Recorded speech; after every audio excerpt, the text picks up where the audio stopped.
Yan mga roots, babalik na naman tayo sa ating site na pinagtatrabahoan, no? So tapos ko lang dun sa kabila dun mga roots gagaling ko lang dun yung pawis ni electrical vlogger.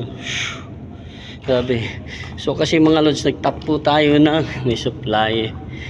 Hindi naman po pwede patayin ko, sisigaw ako rito at pupunta pa ako roon para patayin ko lang po yung breaker, no? Napakalayo po, biruin nyo po is ilang meters po ito, 1,100 meters. So mahaba po, nasa kalahatian pa lang po ako. Ayan, no? Ayan mga lodis. So ayan, ayun pala. Nasa kalahatian pa lang po ako, no? So ayun pa yung sa kabilang labasan, no? So malayo pa po yung lalakarin ni electrical vlogger. Kaya ayun, is lang, no?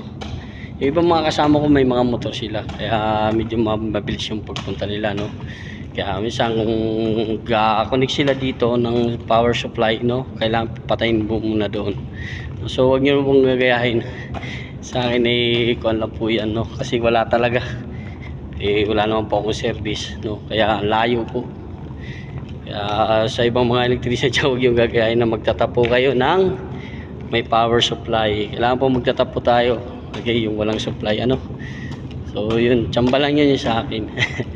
Kaya huwag yung gagaya mga lods. So paano, hanggang dito muna yung aking video. Maraming salamat at magandang umaga sa lahat po ng ating mga followers. So thank you very much. Ingat po tayo sa maghapon.